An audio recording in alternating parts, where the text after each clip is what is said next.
Alors, mon nom est Julie Sénécal et j'habite à Gatineau, dans la province de Québec, dans le secteur Hall. Après mes études, j'ai travaillé en recherche.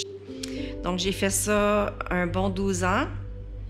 Et après 12 ans, j'ai eu un poste au gouvernement fédéral. J'étais directrice adjointe pour l'Institut de santé publique et des populations aux instituts de recherche en santé du Canada. Les éléments les plus difficiles de mon travail étaient la surcharge de travail. Parce qu'en recherche, il n'y a pas de limite. On ne peut jamais faire assez. Il y a toujours à faire. Donc, la difficulté que j'ai eue en recherche, c'est d'être capable de mettre des limites pour faire la coupure entre le travail puis la vie personnelle. C'était très difficile. Parce que quand je quittais le bureau, je me disais tout le temps, ben là, il faut que je fasse X, Y, Z. Puis demain matin, il faut que je commence avec A, mais le X, Y, Z n'est pas terminé. Donc, c'est toujours le hamster qui roule, qui pense à tout ce qu'il y a à faire. Puis, ben c'est ça, on peut jamais donner assez en recherche. Il n'y a jamais de fin. Donc, c'est ce qui était le plus difficile. C'était ce qui était le plus stimulant, mais à la fois le plus difficile. Aujourd'hui, je le sais, mais dans le temps, je ne le savais pas. Mais mon parcours de santé mentale, quand j'étais jeune, j'ai essayé de fuir la vie, puis je me suis noyée dans le sport. Donc, le sport m'aidait vraiment à gérer mes émotions, à gérer mes détresses et tout. À partir du moment où j'ai eu des enfants, j'ai eu des dépressions postpartum, qui sont des baisses d'hormones quand une femme a accouché. Chez la plupart des femmes, c'est normal, mais ça ne dure pas longtemps. Mais moi, j'ai eu 4 enfants de manière très rapprochée et je les ai cumulés. Et vers le début quarantaine, avec l'emploi que j'avais qui était très exigeant, et moi, je suis perfectionniste, donc je voulais être la meilleure mère, la meilleure employée, la meilleure athlète, la meilleure tout. Je me suis vraiment brûlée.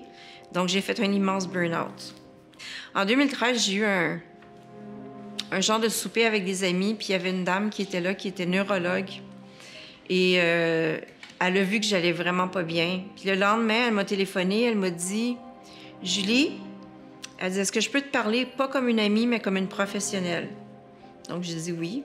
Elle a dit « Il faut vraiment que tu ailles voir ton médecin, puis tu te fasses mettre en arrêt de travail, tu es en dépression majeure. » Puis moi, je veux dire, quand on est dedans, on s'en rend pas compte, mais j'avais des discours d'idées suicidaires, j'étais pas bien. Je voyais tout en négatif, je voyais pas de futur dans ma vie. Ça a été très difficile.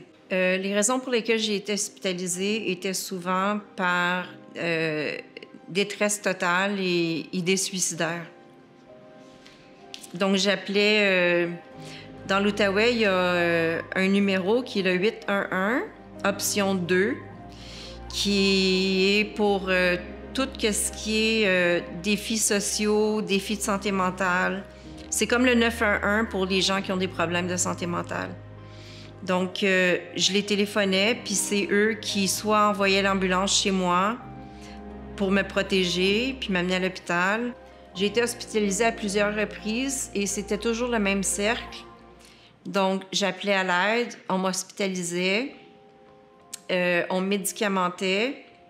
Ensuite, après quelques semaines d'hospitalisation, quand les médecins jugeaient que j'étais assez bien pour retourner à la maison, je retournais à la maison. Mais dans le même contexte, avec les mêmes problèmes, puis j'avais pas de ressources qui m'étaient offertes pour m'en sortir. Donc, j'étais bien le temps, quelques semaines après être sortie de l'hôpital, et ensuite, je rechutais. Donc, après ça, une autre hospitalisation, puis ça a été un cercle vicieux comme ça pendant 7 ans. C'est pas juste mon expérience, mais c'est l'expérience de plein d'autres. De la qualité des soins en santé mentale au Canada, il n'y a pas de ressources ou d'aide, mis à part juste parler à la personne au téléphone, qui sont mis en place pour prévenir. Il y a rien qui est en place pour la prévention. de la dégradation de quelqu'un qui a des défis en santé mentale. En santé mentale, c'est tous les jours que quelqu'un a besoin d'appui et de support. Puis ça n'existe pas, un appui et un support tous les jours. Il y a des ressources et de l'aide si les gens ont la capacité de payer en privé. Mais ce n'est pas le cas de la majorité des personnes. Si l'aide médicale à mourir m'aurait été offerte pendant ma période creuse de dépression, avant que je puisse avoir les ressources disponibles, j'aurais dit oui.